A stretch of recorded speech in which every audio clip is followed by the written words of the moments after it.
Hello everyone, कैसे हो आप सब लोग। उम्मीद करता हूँ कि आप सब लोग ठीक होंगे और बढ़िया होंगे। अगर आप कभी किसी कार एंथुसियास्ट से पूछोगे इंजन को रेड लाइन करना सेफ है क्या, तो ऑलमोस्ट गारंटीड दो एक्सट्रीम आंसर्स आपको मिलेंगे। कुछ लोग बोलेंगे इंजन को कभी रेड लाइन मत करो, इंजन खराब हो जाएगा। और कुछ लोग बोलेंगे अरे इंजन को रेव करो वरना इंजन चोक हो जाएगा। तो सच क्या है? हाई आरपीएम इंजन के लिए डेंजरस है या एक्चुअली कभी कभी इंजन के लिए बेनिफिशियल भी हो सकता है? और शुरू करने से पहले एक क्रेजी फैक्ट, अगर एक इंजन 7000 आरपीएम पे चल रहा है तो उसका पिस्टन 1 मिनट में 14,000 बार डायरेक्शंस चेंज करता है। सो इमेजिन कितना वायलेंट मोशन हो रहा है इंजन के अंदर। फिर भी मैन्युफैक्चरर्स अलाउ करते हैं कि आप इंजन को रेड लाइन तक रेव करो। तो क्वेश्चन ये है कि इंजीनियर्स गलत हैं या लोग गलत समझ रहे हैं। आज हम इसी को प्रॉपरली ब्रेक डाउन करेंगे। तो चलिए चलते चलते बात करते हैं। तो नॉर्मल सिटी ड्राइविंग में पेट्रोल इंजन यूजुअली 1500 से 3500 आरपीएम के बीच ऑपरेट करते हैं। हाईवे पे ये रेंज रफली 2000 से 4000 आरपीएम होती है। नेचुरली एस्पिरेटेड पेट्रोल इंजन्स का रेड लाइन यूजुअली होता है 6500 से 7500 आरपीएम। तो turbo petrol engine slightly lower rev करते हैं अराउंड 6000 से 7000 आरपीएम। ये लिमिट्स रैंडम नहीं होते, ये मैकेनिकल स्ट्रेंथ और फिजिक्स के बेसिस पर डिसाइड किए जाते हैं। और यहाँ एक इंटरेस्टिंग फिजिक्स रूल आता है। इंजन के अंदर जो फोर्सेस जनरेट होते हैं वो आरपीएम के साथ लीनियरली इंक्रीज नहीं करते हैं।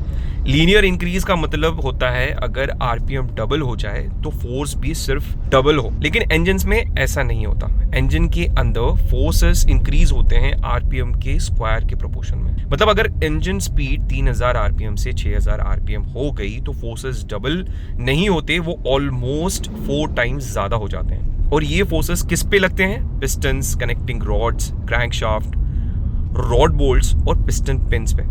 हर पिस्टन जब सिलेंडर के टॉप पे पहुंचता है, जिससे इंजीनियरिंग लैंग्वेज में टॉप डेड सेंटर या टीडीसी बोलते हैं, उस मोमेंट पे पिस्टन को इंस्टेंटली रुकना पड़ता है और फिर रिवर्स डायरेक्शन में वापस नीचे आना पड़ता है। नीचे पहुंचने पे वो बॉटम डेड सेंटर पे होता है और फिर वापस ऊपर आता है। हाई आरपीएम पे ये process thousands of time every minute repeat होता है। इसी वजह से टैकोमीटर पे रेड लाइन मार्क दिया होता है। रेड लाइन बेसिकली वो आरपीएम लिमिट है जहां तक इंजन सेफली ऑपरेट कर सकता है। लेकिन इंटरेस्टिंग बात ये है कि हाई आरपीएम पे इंजन का सबसे पहला वीक पॉइंट यूजुअली पिस्टन या क्रैंकशाफ्ट नहीं होते। यूजुअली सबसे पहले स्ट्रगल करता है वाल्व ट्रेन।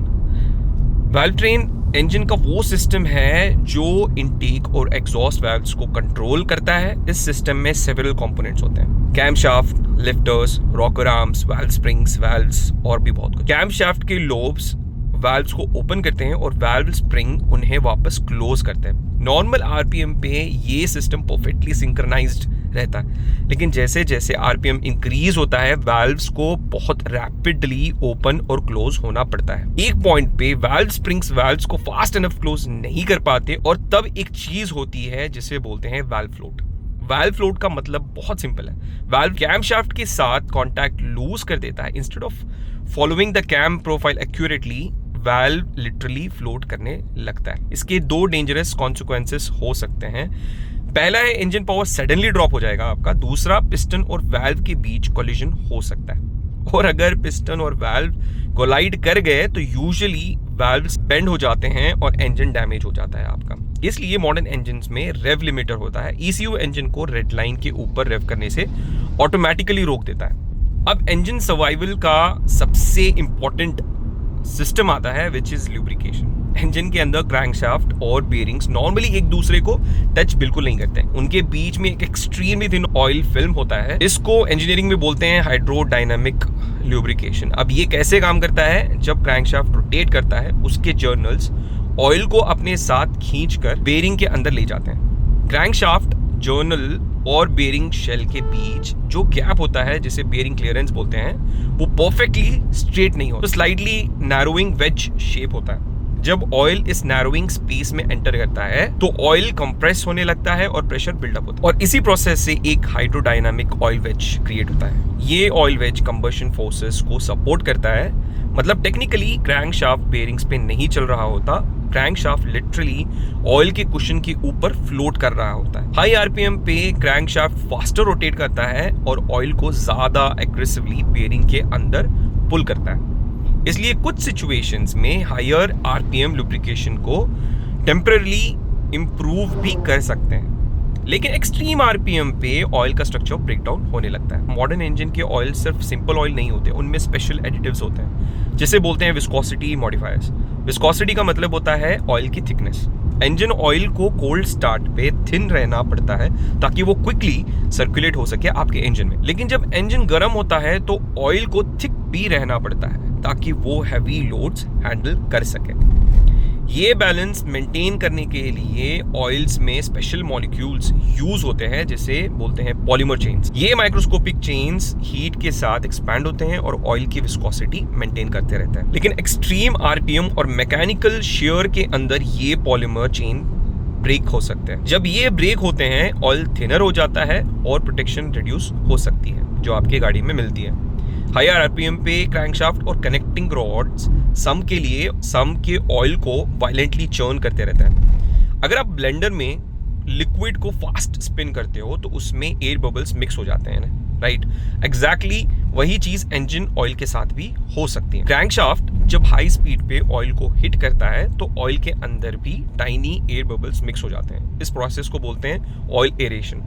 और अगर ऑयल एरेटेड हो गया तो बेरिंग्स को जो सॉलिड ऑयल प्रेशर मिलना चाहिए वो कोलैप्स हो सकता है। अब यहाँ एक इंटरेस्टिंग ट्विस्ट आता है। Occasionally high RPM driving actually engine के लिए बेनिफिशियल हो सकती है। अगर कार मोस्टली सिटी ड्राइविंग में चलती है तो कंबशन चेंबर और वाल्व्स पे कार्बन डिपॉजिट एक्यूमुलेट हो सकता है। कार्बन बर्न होने के लिए गाड़ी को रफली 325 डिग्री सेल्सियस के अराउंड टेम्परेचर चाहिए।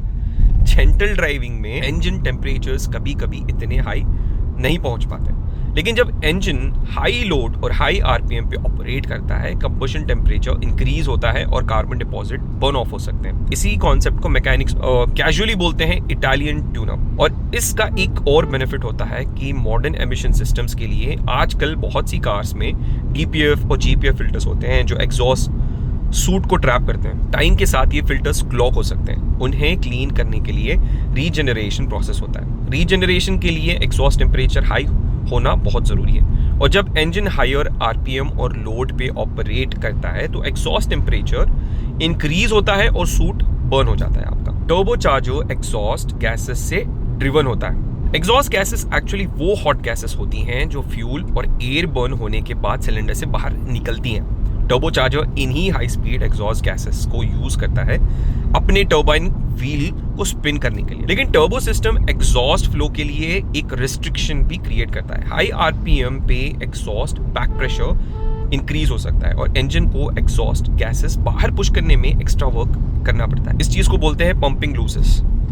यहाँ एक इंपॉर्टेंट चीज मेंशन करना जरूरी है, इंजन लगिंग। इंजन लगिंग का मतलब होता है लो आरपीएम पे हाई लोड अप्लाई करना। एग्जाम्पल 5th गियर में 40 किलोमीटर पर आवर और आप एक्सेलरेटर फुल प्रेस कर रहे हो। इस सिचुएशन में सिलेंडर प्रेशर बहुत हाई होता है लेकिन क्रैंकशाफ्ट स्पीड लो होती है। लो आरपीएम का मतलब लुब्रिकेशन वीक होता है और strong combustion process oil film को क्रश कर रहा होता है। अगर आपको इंजन लगिंग प्रॉपर्ली समझना है तो उस वीडियो का लिंक मैंने डिस्क्रिप्शन पे आपको दे दूंगा, तो आप उसको वहां पे जाके इंजन लगिंग क्या है उसको समझ सकते हो।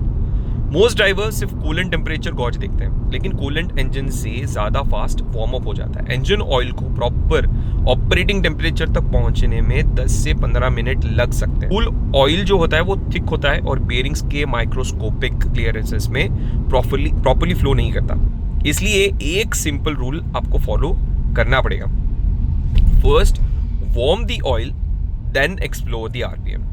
एक सिंपल एनालॉजी समझिए, इंजन को एक मैराथन रनर की तरह ट्रीट करना चाहिए हमें। अगर रनर बिना वार्म अप के फुल स्प्रिंट करने लगा तो इंजरी का रिस्क बहुत हाई होता है, लेकिन अगर वो प्रॉपर्ली वार्म अप करे और फिर स्प्रिंट करे तो बॉडी उस स्ट्रेस को इजीली हैंडल कर सकती है। इंजन के साथ भी एग्जैक्टली वही लॉजिक अप्लाई होता है। तो फाइनल कंक्लूजन ये है कि हाई आरपीएम खुद इंजन का एनिमी नहीं है। इंजन्स एक्चुअली डिजाइन किए जाते हैं ताकि वो सेफली अपने रेड लाइन तक रेव कर सके। प्रॉब्लम तब होती है जब इंजन को गलत कंडीशंस में स्ट्रेस दिया जाता है। Cold oil, constant abuse, wrong gear usage, ये चीजें इंजन को डैमेज करती है। लेकिन प्रॉपर्ली वार्म्ड इंजन को ओकेजनली रेव करना कभी कभी इंजन के लिए बेनिफिशियल भी हो सकता है। तो नेक्स्ट टाइम जब भी कोई बोले आपको कि इंजन को कभी रेड लाइन मत करो, तो आप कॉन्फिडेंटली बोल सकते हो रेड लाइन से इंजन नहीं टूटता है, इग्नोरेंस से टूटता है। देखिए, अगर आपको ऐसे वीडियोस पसंद आते हैं तो please do subscribe our channel. ये हमारा चैनल तब तक ग्रो नहीं कर पाएगा जब तक इस चैनल को आप लोगों का सपोर्ट नहीं मिलेगा। Until then, drive safe and stay safe.